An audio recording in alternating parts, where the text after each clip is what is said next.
नमस्कार, यो एभेन्यूज खबरको संकेत हो। तपाईं अहिले एभेन्यूज@2 मा हुनुहुन्छ। म रेखा श्रेष्ठ। प्रारम्भमा मूल खबर। मन्त्री परिषदको नियमित बैठक आज बस्दै बहुप्रतीक्षित संघीय निजामती सेवा विधेयक स्वीकृत गरी संसदमा पठाउने तयारी।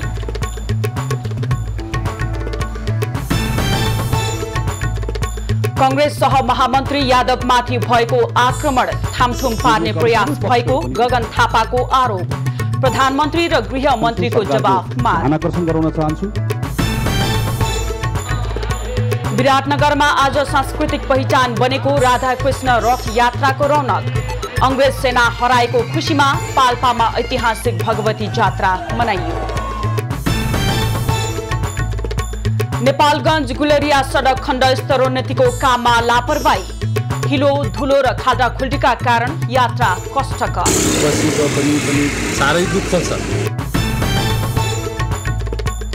र G20 शिखर सम्मेलनमा सहभागी हुन अमेरिकी राष्ट्रपति बाइडेन आज भारत आउँदै। नयाँ दिल्लीमा सुरक्षा व्यवस्था कडा।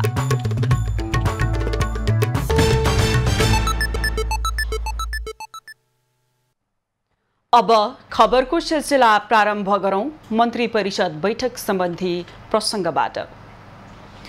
सरकारले बहुप्रतीक्षित संघीय निजामती सेवा विधेयकलाई आज संघीय संसदमा पठाउने भएको छ। आज अपराह्न 4 बजे बस्ने मन्त्री परिषद बैठकले विधेयकलाई स्वीकृत गरी संघीय संसदमा पठाउने तयारी गरेको हो। विधेयकमा कतिपय विषय विवादित भए पनि त्यसको अन्तिम टुङ्गो संसदले नै लगाउने सहमति भएको छ। मन्त्री परिषदले संघीय संसदमा पठाएसँगै अब सो विधेयक प्रतिनिधि सभामा दर्ता भएर पेश हुनेछ। संसदमा आवश्यक छलफलपछि सो विधेयकले कानुनी मान्यता पाउनेछ।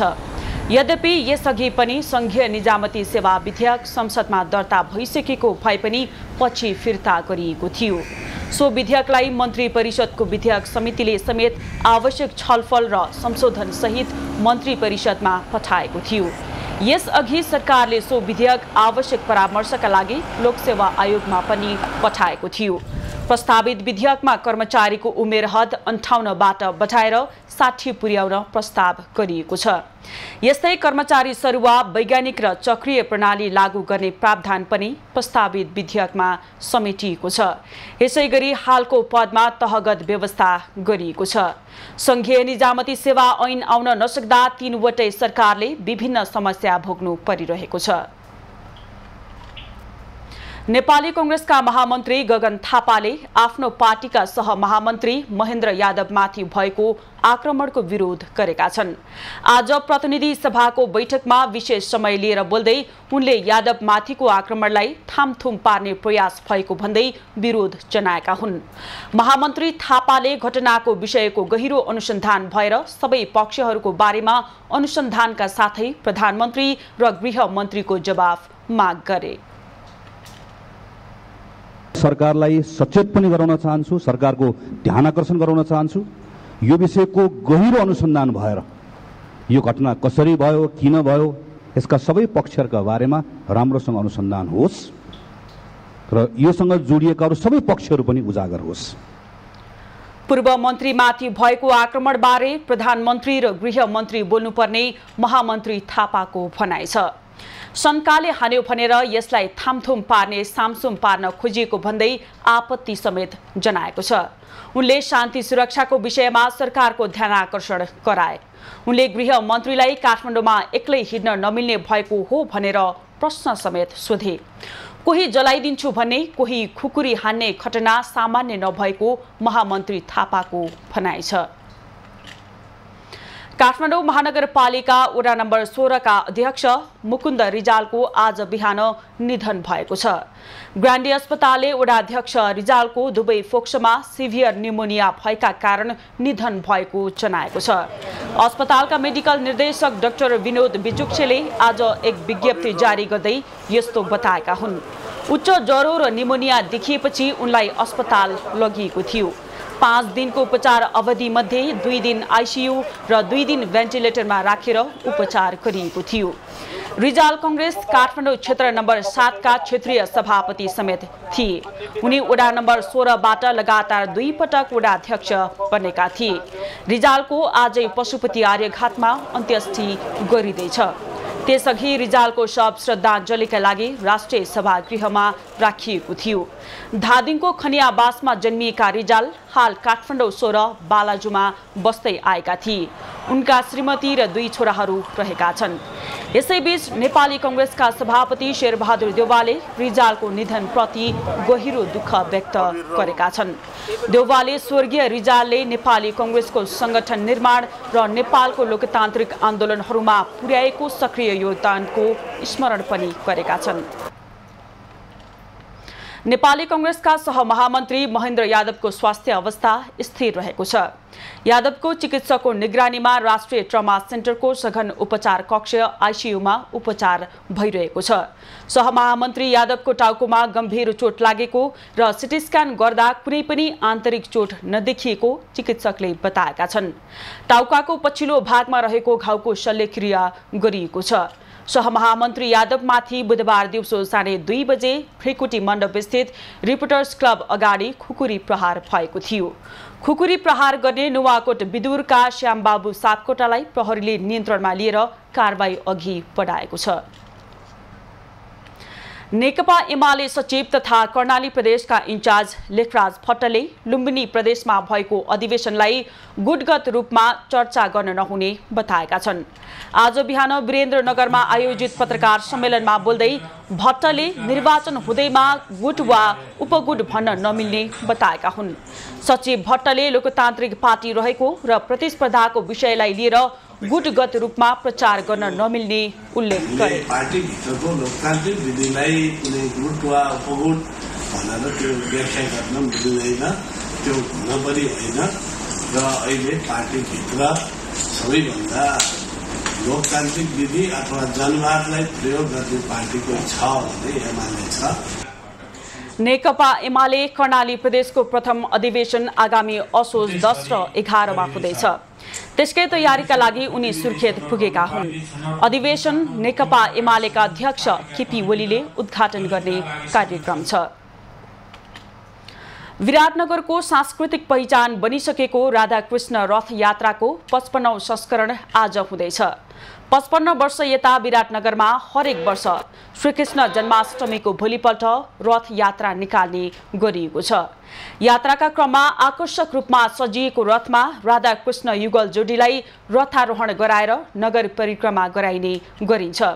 यसपटक 3 पैने स्थित राधाकृष्ण मन्दिरबाट सुरु हुने रथ यात्रा ट्राफिक चोक, रोडसेस चोक, बस पार्क महेन्द्र चोक, फ्रिकुटी चोक, बरगाठी चोक र दुर्गा चोक हुँदै राधाकृष्ण मन्दिरमै आएर समापन हुनेछ। धार्मिक उत्सवमा नेपाल र भारतबाट श्रद्धालुहरूले सहभागिता जनाउने गर्दछन्। यो वर्ष रथ यात्रामा 5 लाख भक्तजन सहभागी हुने अनुमान गरिएको छ। जात्रा विक्रम सम्वत 1988 मा खट यात्राबाट सुरु भएर 2024 सालदेखि रथ यात्रामा परिणत भएको हो। रथ यात्रालाई 5000 सुरक्षाकर्मीले सुरक्षा प्रदान गर्नेछन्। पाल्पामा आज ऐतिहासिक भगवती जात्रा मनाइँदैछ। पश्चिम नेपालकै ठूलो जात्राको रूपमा रहेको श्री 7 रणउज्जेश्वरी भगवती जात्रा धुमधामले मनाउन लागि हो। नेपालले अंग्रेज सेनालाई युद्धमा पराजित गरी विजय हासिल गरेको खुशियालीमा पाल्पामा भगवतीको जात्रा निकाल्ने गरिन्छ। तानसेनको भगवती टोल स्थित भगवती मन्दिरबाट रथलाई शुभ साइतमा निकालेर बाजा गाजाका साथ तानसेन दरबार परिसर हुँदै बजार परिक्रमा गराइन्छ। नेपाली सेनाले पञ्चबली दिई विशेष पूजा अर्चना गरेपछि रथलाई बजार परिक्रमा गराई भगवती मन्दिर परिसरमै पुगेर राख्ने गरिन्छ। पाल्पाका तत्कालीन तैनाथवाला कर्णेल उजेर सिंह थापाले ब्रिटिस साम्राज्यवादीको आक्रमणबाट नेपाललाई जोगाउन तिनै आराध्य देवी भगवतीको आराधना र भाकल गरी विजय प्राप्त गरेको विश्वास स्वरूप सिन्दूर यात्रा सहित भगवतीको रथ यात्रा निकाल्ने गरिएको हो। कर्णेल थापाले विक्रम सम्वत 1872 बाट मन्दिर बनाउन सुरु गरी विक्रम सम्वत 1876 मा निर्माण सम्पन्न गरेका थिए। तिनै थापा नेतृत्वको फौजले विक्रम सम्वत 1872 वैशाख 7 गते जितगढीमा अंग्रेज फौजलाई परास्त गरेका थिए। युद्धमा निस्किनु अघि कर्णेल थापाले युद्धमा विजयी भएमा ठूलो मन्दिर बनाई हर्ष बढाई सहित सिन्दूर जात्रा शुभारम्भ गर्ने भाकल भगवतीसँग गरेका थिए। आफ्नो भाकल पूरा भएपछि कर्णेल थापाले मन्दिर बनाई यो जात्रा निकाल्न थालिएको इतिहास छ। रणविजेश्वरी भगवती जात्राको दिन तानसेनमा सरकारी बिदा समेत दिने गरिएको छ। जात्रा हेर्न गुल्मी, रूपन्देही, अर्घाखाँची तथा स्याङ्जाबाट समेत सर्वसाधारण पुग्ने गर्दछन्। अर्घाखाँचीको ऐतिहासिक तथा धार्मिक पर्यटकीय स्थल अर्घामा ऐतिहासिक लाखे नाच प्रदर्शन गरिएको छ। अर्घा भगवती देवीको मन्दिर अर्थात् ऐतिहासिक अर्घा दरबारमा नाच प्रदर्शन गरिएको हो। श्रीकृष्ण जन्माष्टमीको दिन यो स्थानमा परापूर्व कालदेखि लाखे नाच प्रदर्शन हुँदै आएको छ। लाखे नाचेमा भगवान शिव र भगवती देवी खुसी हुने धार्मिक विश्वास छ।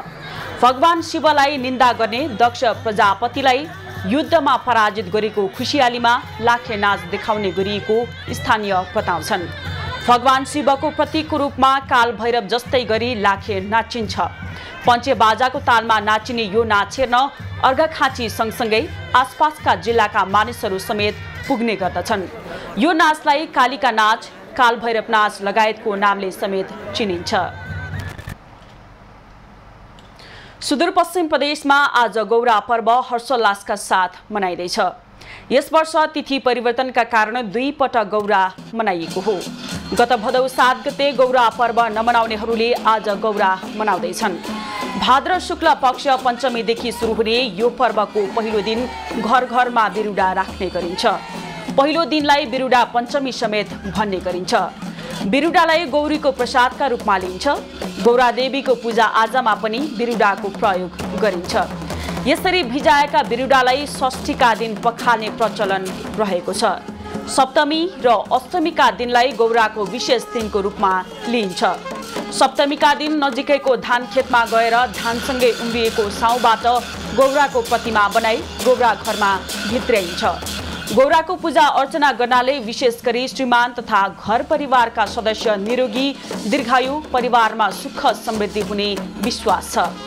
अष्टमी अर्थात् गौराष्टमीका दिन पूजा आजा गर्दै मङ्गल गानका साथमा गौरा नचाइन्छ। प्राचीन कालदेखि नै पर्वतराज हिमालय र मेनकाकी पुत्रीका रूपमा भगवान शिवकी अर्धाङ्गिनी शक्ति स्वरूपा गौरीलाई गौरा देवीको रूपमा पूजा अर्चना गरिँदै आएको पाइन्छ। गौरा पर्वमा तिनै शिव गौरीको स्थानीय लोकरीति अनुसार पूजा अर्चना गरिने चलन छ। तीव्र गतिमा निर्माण भइरहेको नेपालगञ्ज गुलरिया सडक खण्डको निर्माणमा देखिएका साना साना कमजोरीले यात्रुलाई शास्ति भएको छ। निर्माण कम्पनीको सानो लापरवाहीका कारण निर्माण भइरहेको सडक पानी पर्दा हिलाम्य र घाम लाग्दा धुलाम्य भएपछि यात्रुहरू कठिन यात्रा गर्न बाध्य छन्। नेपालगञ्ज गुलरिया सडक खण्ड फराकिलो पार्ने र स्तरोन्नतिको काम तीव्र गतिमा सुरु गरेको शर्मा एन्ड कम्पनीको लापरवाहीका कारण धुलाम्य र हिलाम्य भएपछि सवारी साधनदेखि यात्रुलाई निकै शास्ति भएको छ। पानी पर्दा हिलाम्य र घाम लाग्दा धुलाम्य भएपछि सडकमा आवत जावत गर्ने यात्रु र सवारी साधनलाई शास्ति भएको हो। दिनौँ जसो सडकमा सवारी साधन फस्ने समस्या उत्तिकै छ। सडक खण्डमा गुड्ने हेभी सवारीदेखि साना सवारी साधनलाई सडक भाँसिने समस्या, हिलो र धुलोले दुर्घटनाको जोखिम झनै बढेको छ। हेभी ट्रक हाम्रो छिमेकी राष्ट्र भारतबाट चाहिँ ओहोरदोहोर गर्ने बेलामा फस्ने र रिक्सा पल्टिने र मान्छे घाइते हुने र मोटरसाइकलमा बसेको पनि साह्रै दुःख छ। कमसेकम एउटा बेलामा चाहिँ पानी छिर्दिने अथवा चाहिँ यसलाई चाहिँ सामान्य चाहिँ बराबर गरिदिने। 35 किलोमिटर सडक अन्तर्गत 16.2 किलोमिटर 2 लेन र 11.4 किलोमिटर 4 लेन सडक निर्माण गर्ने परियोजनाको काम तीव्र गतिमा अगाडि बढेको छ। सम्झौता अवधिमा सम्पन्न गर्न निर्माण कम्पनीले सडकलाई तीव्रता दिए पनि गर्नुपर्ने केही आधारभूत कुरालाई अवलम्बन नगर्दा यात्रु समस्यामा छन्। आजभोलि वर्षातको समय भएकाले पानी परिरहेको बेलामा पनि सडकको निर्माण कार्य भने रोकिएको छैन। नेपालगञ्ज गुलरिया सडक खण्ड निर्माण गर्ने कम्पनीले सडक धुलाम्य हुँदा पानी नछर्किएका कारण र सडकमा खाल्डाखुल्टीका कारण सवारी साधन चलाउन निकै शास्ति भएको सवारी चालकहरू बताउँछन्। धुलो धेरै पर्छ, कोही पनि छैन यहाँदेखि हामी गुनानादेखि आएको कि धेरै दुलो परेछ कोही पनि रेखदेख छैन त्यो अलिअलि पानी पनि हाल्नु पर्यो ट्याङ्कर पनि आउँदैन। देखो गाड़ी कितनी बैठ के कच्ची है एक साइड से भी नहीं दोनों साइड से रोड खराब है इस वजह से परेशान है। अब 2 दिन हो गया हमारे को यहाँ खाना भी नहीं है हमारे लिए। दिक्कत यही है रोड नहीं बना अच्छा रोड बनता तो एक साइड का रोड बना के रोड बनना चाहिए। ऐसे थोड़ी बीच वाला रोड उखाड़ दिया और साइड में कच्चा रोड छोड़ दिया उसमें कैसे गाड़ी परेशान होगा। नेपालगञ्ज गुलरिया सडक खण्डमा यात्रा गर्ने यात्रु गन्तव्यमा पुग्दासम्म नचिनिने अवस्थामा पुगिसकेका हुन्छन्। हजारौंले यात्रा गर्ने हुलाकी सडक 2,78,29,41,40,836 को लागतमा गत कार्तिक 28 गते सम्झौता भई 2082 कार्तिक 27 गते अन्तिम म्याद रहेको हुलाकी सडक आयोजना नेपालगञ्जले जनाएको छ। नेपालगञ्ज ब्युरोको रिपोर्ट। लैंगिक तथा अल्पसंख्यक समुदायले आफूहरूले पनि विवाह दर्ता गर्न पाउने भनी सर्वोच्च अदालतले दिएको अन्तरिम आदेशप्रति असन्तुष्टि जनाएका छन्। सर्वोच्च अदालतको करिब 2 महिना अघिको सो अन्तरिम आदेशले पनि आफूहरूलाई न्याय नगरेका उनीहरूको भनाइ छ। आदेशमा कुन निकायमा गएर विवाह दर्ता गर्ने भन्ने नै नखुलेकाले हालसम्म पनि कुनै पनि लैंगिक तथा यौनिक अल्पसंख्यकले गएर विवाह दर्ता गर्न नसकेको पीडितको भनाइ छ।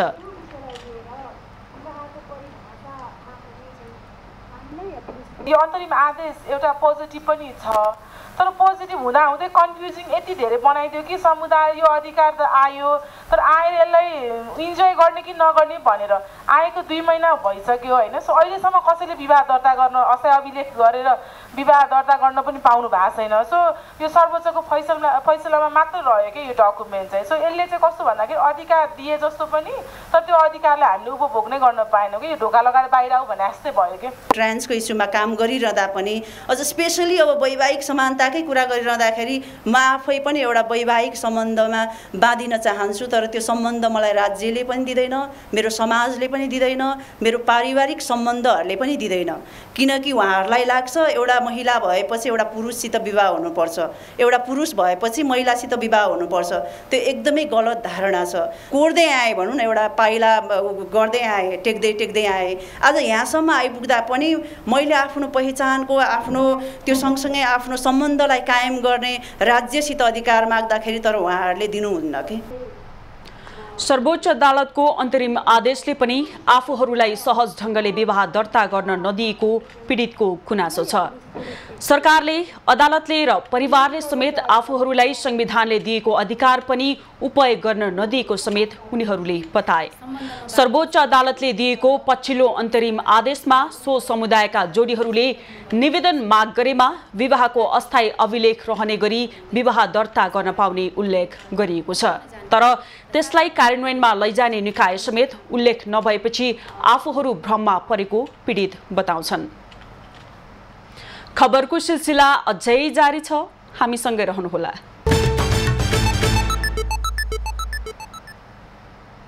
अब बाँकी खबर।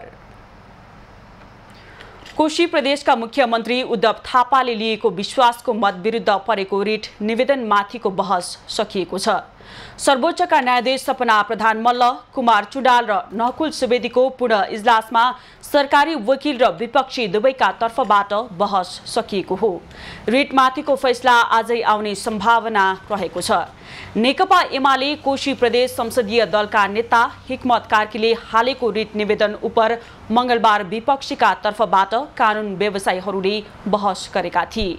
विपक्षीका तर्फबाट बहस सकिएपछि निवेदकका तर्फबाट आज जवाफी बहस भएको हो। न्यायाधीश ईश्वर प्रसाद खतिवडाको इजलासले भदौ 7 गते मुख्यमन्त्रीले विश्वासको मत लिँदा प्रक्रिया मिलेको नदेखिएको उल्लेख गर्दै दीर्घकालीन निर्णय नगर्न प्रदेश सरकारका नाममा अन्तरिम आदेश जारी गरेको थियो। क्रिकेटर सन्दीप लामिछाने विरुद्धको मुद्दाको पेशी आज तोकिएको छ। लामिछाने विरुद्धको बलात्कार मुद्दा काठमाडौँ जिल्ला अदालतमा विचाराधीन छ। उक्त मुद्दाको अन्तिम बहस पटक पटक स्थगित हुँदै आएको छ। भदौ 10 गते काठमाडौँ जिल्ला अदालतका न्यायाधीश प्रकाश प्रसाद पण्डितको 15 नम्बर इजलासमा बलात्कार मुद्दाको पेशी रहेको थियो। तर मुद्दा हेर्न नभ्याइने सूचीमा परेपछि आजका लागि पेशी तोकिएको हो। मुद्दाको टुङ्गो नलागेकै अवस्थामा सन्दीपले पाकिस्तान र बङ्गलादेश पुगेर एसिया कप खेली नेपाल फिर्ता भइसकेका छन्। गत भदौमा नै लामिछानेलाई जिल्ला अदालतले पूर्वपक्षका लागि थुनामा पठाएको थियो। उच्च अदालतले भने पुस 29 गते 20 लाख रुपैयाँ धरौटीमा छाड्न आदेश दिएको थियो। उच्च अदालतले सन्दीपलाई काठमाडौँ छाड्न अनुमति लिनुपर्ने र विदेश जान भने प्रतिबन्ध लगाएको थियो। त्यसपछि लामिछानेले प्रतिबन्ध फुकुवाको माग गर्दै सर्वोच्चमा मुद्दा हालेपछि अदालतले प्रतिबन्ध फुकुवा गर्दै द्रुत गतिमा मुद्दा टुङ्ग्याउन आदेश गरेको थियो। सन्दीप विरुद्ध गत भदौमा एक किशोरीले बलात्कारको मुद्दा दर्ता गरेकी थिइन्। नक्कली भुटानी शरणार्थी प्रकरणमा पाटन उच्च अदालतमा आजलाई तोकिएको पेशी स्थगित भएको छ। निवेदकले नै पेशी स्थगित गरेको उच्च अदालतले जनाएको छ। भुटानी शरणार्थी प्रकरणमा 20 जनाले उच्च अदालतमा जिल्ला अदालतको आदेश विरुद्ध पुनरावेदन गरेका छन्। नक्कली शरणार्थी प्रकरणमा सरकारी लिखत किर्ते ठगी, राज्य विरुद्ध कसुर र संगठित अपराध कसुरमा थुनामा पठाउने जिल्ला अदालत काठमाडौँको आदेशको बदरको माग रिट निवेदकको छ। नेपाली कांग्रेसका नेता समेत रहेका बालकृष्ण खाँड, एमालेका नेता समेत रहेका टोपबहादुर रायमाझी, नेपाल सरकारका निलम्बित सचिव टेकनारायण पाण्डे लगायत 20 जनाले गएको साउन 12 देखि विभिन्न मितिमा दायर रिट निवेदनमा सुनवाई हुने भएको हो। हाल खाँड, रायमाझी, पाण्डे, रायमाझीका पुत्र सन्दीप, इन्द्रजित राई, आङटावा शेर्पा, सानु भण्डारी, सन्देश शर्मा, टङ्ककुमार गुरुङ, केशव दुलाल, नरेन्द्र केसी लगायत 23 जना थुनामा छन्। नेपालमा डेंगू संक्रमितको संख्या 24,500 नागेको छ। एपिडेमियोलोजी तथा रोग नियन्त्रण महाशाखाका ईडीसीडीको तथ्याङ्क अनुसार यो वर्ष 24,012 जनामा डेंगू संक्रमण पुष्टि भएको हो। संक्रमित मध्ये 14 जनाको मृत्यु भएको छ भने डेंगू संक्रमण 75 जिल्लामा देखिएको महाशाखाले जनाएको छ। संक्रमण देखिएका जिल्लाहरूमध्ये सबैभन्दा धेरै संक्रमित सुनसरी जिल्लामा पुष्टि भएको छ। सुनसरीमा 13,526 जनामा संक्रमण पुष्टि भएको महाशाखाले जनाएको छ। दोस्रो मोरङ जिल्लामा बढी संक्रमित देखिएका छन्। मोरङमा 2,254 जनामा संक्रमण पुष्टि भएको हो। त्यस्तै धादिङमा 2,197 जनामा संक्रमण पुष्टि भएको छ। यस्तै क्रमशः 1,362 झापा, 452 काठमाडौँ, 373 धनकुटा, 334 सङ्खुवासभा, 331 धनुषा, 270 कास्की र 242 जना कैलालीमा संक्रमित रहेको महाशाखाको तथ्याङ्कमा उल्लेख छ। दार्चुलाको ब्यास गाउँपालिकाको वडा नम्बर 1 तिङ्करमा सशस्त्र प्रहरीको बीओपी स्थापनाका लागि गएका जनप्रतिनिधिलाई भारतीय सीमा सुरक्षा बल एसएसबीले बाटोमै रोकेको छ। भारतीय बाटो हुँदै कार्यक्रममा सहभागी हुन गएका महाकाली नगरपालिकाका प्रमुख नरसिंह चैसिर, ब्यास गाउँपालिकाका अध्यक्ष मंगल सिंह धामी र विद्यार्थी नेता दीपक सिंह खातीलाई भारतीय सीमा सुरक्षा बलले बाटोमै रोकेको हो। भारतीय सुरक्षाकर्मी एसएसबीले तिगरम पुलघाट नजिकै रौगती भन्ने ठाउँमा 3 जनालाई जाँच गरी माथि जान नदिएको हो। ब्यास गाउँपालिकाको तिङ्करमा आज सशस्त्र प्रहरीको बीओपी स्थापना गरिँदैछ। सशस्त्र प्रहरीका एआईजी वंशीराज दाहाल, प्रमुख जिल्ला अधिकारी किरण जोशी, सशस्त्रका एसपी डम्बर बहादुर विष्ट सहितको टोलीलाई भने भारतीय मोटर मार्ग हुँदै एसएसबीले तिङ्कर जान दिएको छ। दार्चुलाको ब्यास क्षेत्रमा नेपालको भूगोल भएर आवत जावत गर्ने बाटो नभएकाले भारतीय बाटोकै प्रयोग गर्नुपर्ने बाध्यता छ। संयुक्त राज्य अमेरिकाको एक सैनिक टुकडी आज काठमाडौँ आएको छ। भदौ 24 गतेदेखि काठमाडौँमा हुने नेपाली सेनासँगको संयुक्त सैन्य अभ्यासका लागि बन्दोबस्तीका सामग्री सहित अमेरिकी सेनाको टुकडी काठमाडौँ आइपुगेको हो। अमेरिकी सेनाको टोली अमेरिकी वायुसेनाको विमानबाट त्रिभुवन अन्तर्राष्ट्रिय विमानस्थलमा अवतरण गरेको हो। दुई देशका सेनाबीचको संयुक्त अभ्यास तालिम भदौ 24 गतेदेखि असोज 12 गतेसम्म सञ्चालन हुनेछ। अभ्यासमा नेपाली सेनाका 30 जना र अमेरिकी सेनाका 12 जना गरी 42 जना सहभागी हुने सेनाले जनाएको छ। संयुक्त अभ्यासमा विपद व्यवस्थापन, खोज तथा उद्धार, मानवीय सहायता लगायतका विषयमा अनुभव तथा ज्ञान आदान प्रदान हुनेछ। सरकारले ल्याएको चिकित्सा शिक्षा नीतिका कारण देशका स्वास्थ्य शिक्षा अध्ययन गराउने शिक्षण संस्थाले विद्यार्थी भर्ना गराउन नपाउँदा नेपाली विद्यार्थी पढ्नबाट वञ्चित भएका छन्। सरकारले ल्याएको राष्ट्रिय चिकित्सा शिक्षा ऐन विभेदकारी भएको भन्दै संशोधनको माग गर्दै सरकारवालाहरू संघर्ष समिति गठन गरेर आन्दोलन गरिरहेका छन्। नेपालको संविधानले शिक्षा र स्वास्थ्यमा जनताको मौलिक हक भनेर लेखिएको सरकारको दायित्व भए पनि सरकारले त्यो कुरा पूरा गर्न नसक्दा स्वास्थ्य शिक्षा यति बेला प्रभावित बन्न पुगेको छ। सरकारले ल्याएको नीति नियम मान्दा मान्दै नियतवश स्वास्थ्य संस्था बन्द हुँदा देशभरका 228 वटा शिक्षण संस्था प्रभावित बनेको, स्वदेशी लगानीकर्ताको अर्बौं रुपैयाँ जोखिममा परेको, मेडिकल कलेज बन्द हुँदा 7000 शिक्षक कर्मचारीको रोजगारी गुमेको चिकित्सा शिक्षा सरोकार संघर्ष समितिको भनाइ छ। कानुन मापदण्ड मान्दा मान्दै कानुनलाई अपव्याख्या गरेर, कानुनलाई नियतवश गलत व्याख्या गरेर देशभरिमा बन्द भएका 228 वटा चिकित्सा शिक्षा, अझ खास गरी नर्सिङ र पारामेडिकल शिक्षाका शिक्षालयहरू जुन बन्द भएका छन् ती शिक्षालयहरू तुरुन्त खोल्न पर्यो। 100 बेडको अस्पतालको नीति सान्दर्भिक नभएको सरोकारवालाको भनाइ छ। यो व्यवस्था काठमाडौँ, पोखरा, नेपालगञ्ज जस्तो शहरी क्षेत्रमा मात्रै नर्सिङ कलेज सञ्चालन हुन सक्ने, अरू जिल्ला नर्सिङ शिक्षा सञ्चालन हुन नसक्ने नेपाली प्रदेश सांसद बताउँछन्। काठमाडौँ, पोखरा, अब केही नेपालगञ्ज जस्ता ठुल्ठुला सहरमा बाहेक नर्सिङ प्रोग्राम सञ्चालन गर्न सकिएन। मलाई थाहा छ, म कर्णाली टेक्निकल स्कुलमा 2049 सालमा अनामी प्रोग्राम लागू गर्नुपर्छ भन्दाखेरि मलाई धेरै बाधा अडचनहरू पनि आए। अहिले चिकित्सा शिक्षा सरोकार संघर्ष समितिले गरेको आन्दोलनमा ऐक्यबद्धता जनाउने धेरै छन्। नेपाली विद्यार्थीले नेपालमै पढ्न पाउने वातावरण बनाउनमा सबैले जोड दिनुपर्ने देखिन्छ। विद्यार्थीहरूका चाहना नै अभिभावकका चाहना हुन्छन्। ती कुरामा हामीले कहीँ विमति जनाउनु पर्ने कुराहरू छैन। त्यस मानेमा हामीले यो यहाँले राख्नुभएका अधिकांश मागहरूमा हामीले सरकारलाई पनि ध्यान आकर्षण गराउन चाहन्छौँ। नेपालमा भएको शिक्षा नीतिका कारण आफूहरूले नर्सिङ शिक्षा पढ्न चाहेर पनि पढ्न नपाएको, नचाहेको विषय पढ्न बाध्य भएको गुनासो पीडित विद्यार्थीहरूले गरेका छन्।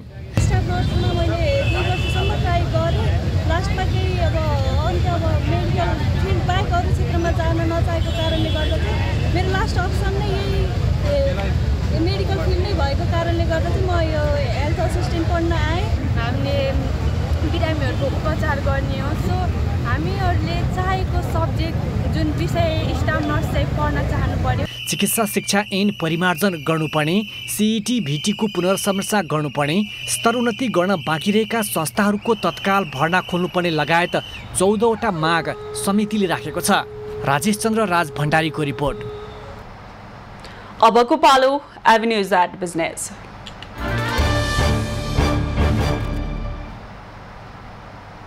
हाथवे इन्भेस्टमेन्ट नेपालले आजदेखि सर्वसाधारणलाई आइपिओ बिक्री खुल्ला गरेको छ। कम्पनीले आफ्नो जारी पुँजी 1 अर्ब 17 करोड रुपैयाँको 12.50% अर्थात् 14 करोड 62 लाख 50 हजार रुपैयाँ बराबरको आइपिओ जारी गरेको हो। कम्पनीले प्रति किता 50 रुपैयाँका दरले कुल 29 लाख 25 हजार किता सेयर बिक्रीमा ल्याएको हो, जसमध्ये 2% अर्थात् 58,500 किता सेयर कम्पनीका कर्मचारीका लागि छुट्याइएको छ। त्यस्तै 1,46,250 किता सेयर सामूहिक लगानी कोषलाई बाँडफाँड गरिएको छ। यसैगरी 2,92,500 किता सेयर वैदेशिक रोजगारीमा रहेका नेपालीलाई पनि बाँडफाँड भइसकेको छ। बाँकी 24,27,750 किताका लागि सर्वसाधारणले आवेदन दिन सक्नेछन्। न्यूनतम 20 देखि अधिकतम 1 लाख किताका लागि भदौ 25 गतेसम्म आवेदन दिन पाइनेछ। सिन्धुली जिल्लामा सञ्चालित राष्ट्रिय गौरवको आयोजना सुनकोशी मेरिड डाइभर्सन बहुद्देश्य आयोजनाको सुरुङ निर्माणको कार्य 2/3 सम्पन्न भएको छ। आयोजनाको कुल 13.3 किलोमिटर सुरुङमध्ये टनेल बोरिङ मेसिन TVM सञ्चालन भएको कुल 11 महिनाको अवधिमै 8.4 किलोमिटर सुरुङ निर्माण भइसकेको छ भने अन्य कार्यहरू समेत तीव्र गतिमा अगाडि बढाइएको छ। हामी अहिले सिन्धुली जिल्लामा सञ्चालित नेपाल सरकारले अघि सारेको राष्ट्रिय गौरवको आयोजना सुनकोशी मरिन डाइभर्सनको यो आयोजना स्थलमा छौँ। यो आयोजना स्थलमा अहिले सुरुङ निर्माणको काम तीव्र ढङ्गले अगाडि बढाइएको छ। सिन्धुली र रामेछाप जिल्लाको सिमानामा पर्ने सुनकोशी नदीको पानीलाई यो 13.3 किलोमिटर सुरुङ निर्माण गरेर सिन्धुली जिल्लाको कमलामाई नगरपालिकाको यो कुसुमटारमा अवस्थित यो मरिन नदीमा खसाल्नको निम्ति अहिले खास गरिकन चिनिया ठेकेदार कम्पनी कोबेकले सुरुङ निर्माणको काम तीव्र ढङ्गले अगाडि बढाएको छ। भाद्र 19 गतेसम्म सुनकोशी मरिन डाइभर्सन बहुउद्देश्य आयोजनाको सुरुङ निर्माण कार्य 84,172 मिटर सम्पन्न भएको छ। यो कुल 13,300 मिटरको करिब 64% चाहिँ सुरुङ निर्माण कार्य हामीले सम्पन्न गरेका छौँ।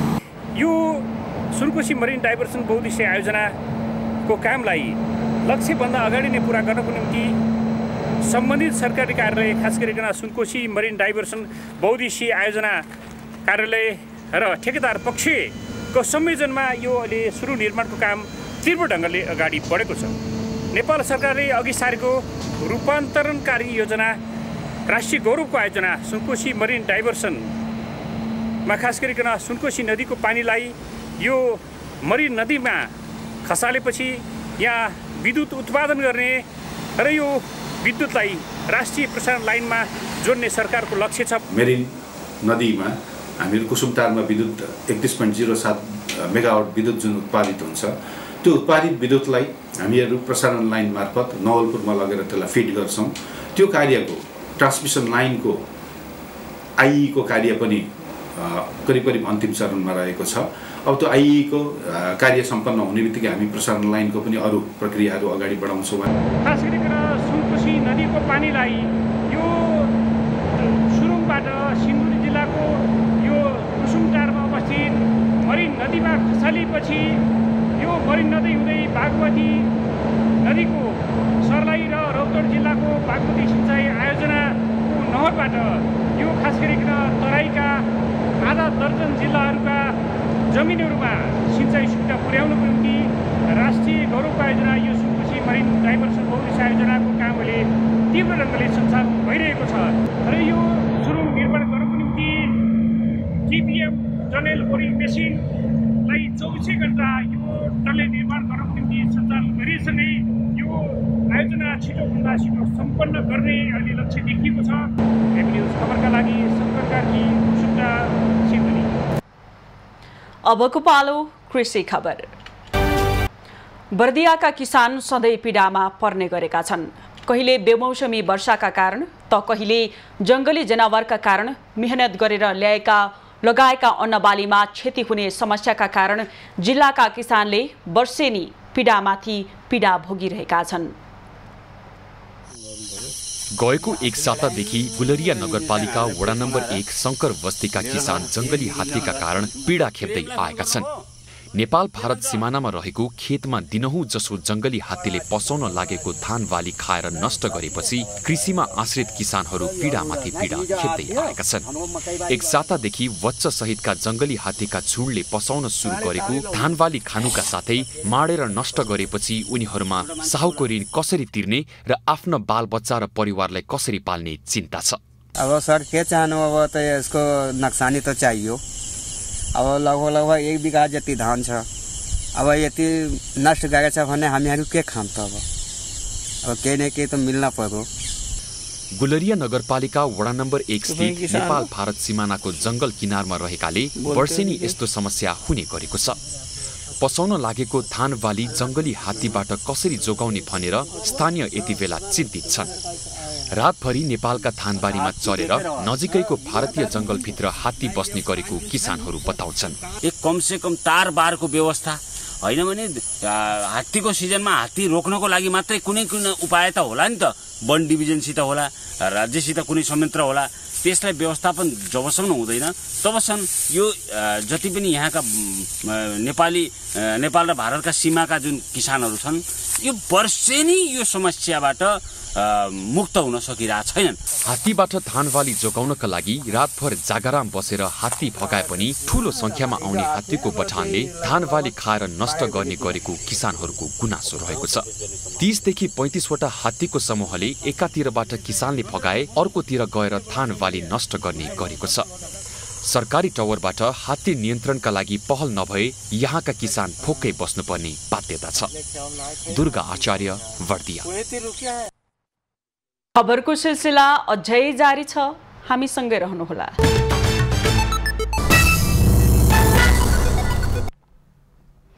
क्रिस्टियानो रोनाल्डो विश्व प्रतिष्ठित फुटबल अवार्ड बालन डी ओरको प्रारम्भिक सूचीमा पर्न असफल भएका छन्। आयोजक संस्थाले गैराती अवार्डका लागि प्रारम्भिक खेलाडीको सूची सार्वजनिक गर्दा रोनाल्डो नपरेका हुन्। सन् 2003 पछि पहिलो पटक रोनाल्डो प्रारम्भिक सूचीमा नपरेका हुन्। रोनाल्डो 5 पटकका अवार्डका विजेता हुन्। उनी अहिले साउदी क्लब अल नासिरबाट व्यावसायिक फुटबल खेलिरहेका छन्। लियोनल मेस्सी भने सूचीमा परेका छन्। मेस्सीलाई 8औं पटक बालन डी ओर जित्न सक्ने सम्भावित खेलाडीको रूपमा हेरिएको छ। 30 खेलाडीको प्रारम्भिक सूचीमा म्यान्चेस्टर सिटीका 7 खेलाडीले स्थान बनाएका छन्, जसमा प्रिमियर लिग खेल्ने 12 खेलाडी समावेश छन्। म्यान्चेस्टर सिटीलाई युरोपमा उपाधि जिताएका कृतिमानी गोलकर्ता हालान्डदेखि Kevin De Bruyne, Ruben Dias, विश्व विजेता Julian Alvarez, Bernardo Silva, Rodri र जोस्को गार्डियोल सूचीमा परेका छन्। यसै सिजन बार्सिलोना गएका गुन्डोगन समेत प्रारम्भिक नामावलीमा अटाएका छन्। इंग्ल्यान्डको राष्ट्रिय टिमका ह्यारी केनदेखि जुड वेलिङ्घम र बुकायो साका समेत प्रारम्भिक सूचीमा छन्। विगत 2 वर्षदेखि महिला अवार्ड जित्दै आएकी बार्सिलोनाकी एलेक्सिया पुटेलास भने यस वर्ष मनोनयनमा परिनन्। चेल्सीकी सामके र पीएससीकी काडियाटो डियानी सहित बार्सिलोनाकी आइटाना बोनमाती महिला तर्फको मनोनयनमा परेका छन्। यो वर्षको बालन डी ओर अवार्ड अक्टोबर 30 मा प्रदान गरिनेछ।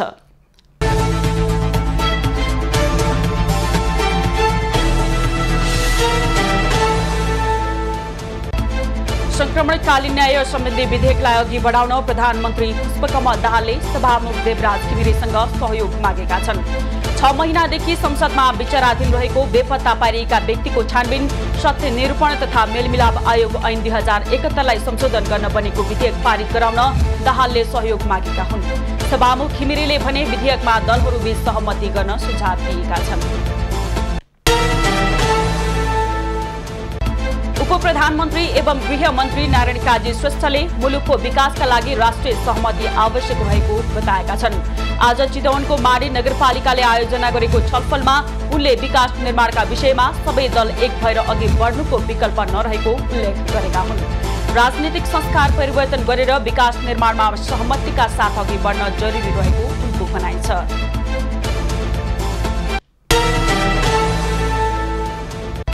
त्रिभुवन अन्तर्राष्ट्रिय विमानस्थलबाट भएको सुन तस्करी प्रकरणको अनुसन्धान सकेर नेपाल प्रहरीले आगामी साता सरकारी वकिललाई प्रतिवेदन बुझाउने तयारी गरेको छ।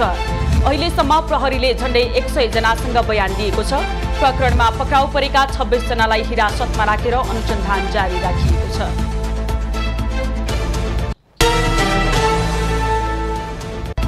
नेपाली बजारमा सुनको भाउ आज तोलामा 400 रुपैयाँले घटेको छ। आज छापावाला सुनको मूल्य प्रति तोला 1,12,000 र तेजाबी 1,11,450 मा कारोबार भइरहेको छ। चाँदीको मूल्य प्रति तोला 20 रुपैयाँले घटेर 1,410 मा खरिद बिक्री भइरहेको छ।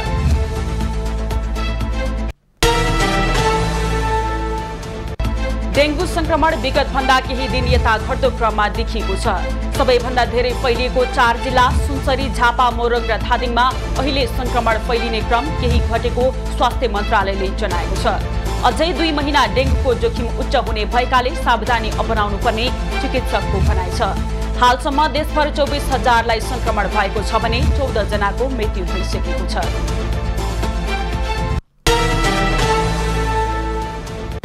नेपाल राष्ट्र बैंकले 7 महिना अघि रोक लगाएको आन्तरिक रेमिट्यान्स कारोबार खुला गराउनका लागि सरकारवालाले लबिङ सुरु गरेका छन्।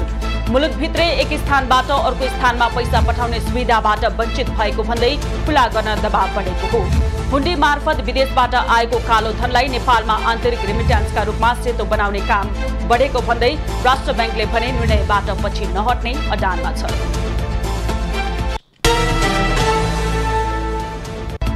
सप्तरीका 4वटा पालिकाका प्रमुखहरूले एकसाथ भ्रष्टाचार मुद्दा खेपिरहेका छन्। राजविराज नगर प्रमुख भीमराज यादवलाई भ्रष्टाचार मुद्दामा विशेष अदालतले जरिवाना नै गरिसकेको छ।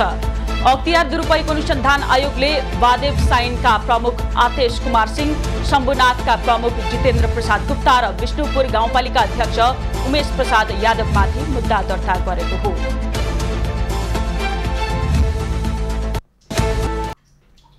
अबको पालो एभेन्यूज एट मौसम।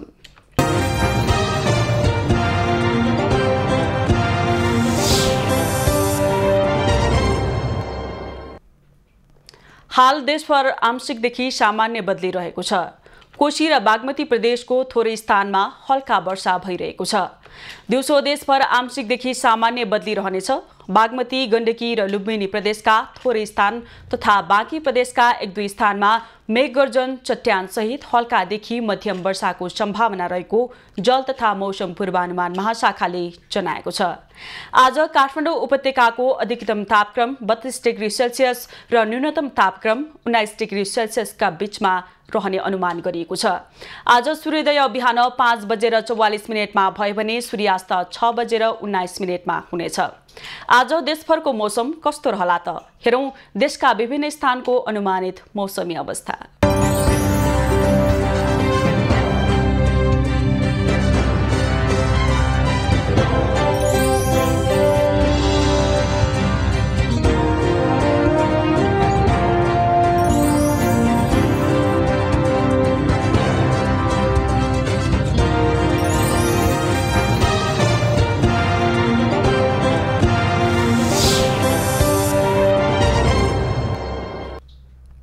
अहिलेलाई खबरको क्रम यति नै। एभेन्यूज खबरका यी सहित अन्य विस्तृत खबरका लागि www.avenews.tv लगइन गर्न सक्नुहुनेछ। युट्युब, फेसबुक र ट्विटरमा पनि हामीलाई फलो गर्न सकिनेछ। खबरभित्रको खबरका लागि हेर्दै रहनुहोला एभेन्यूज खबर। नमस्कार।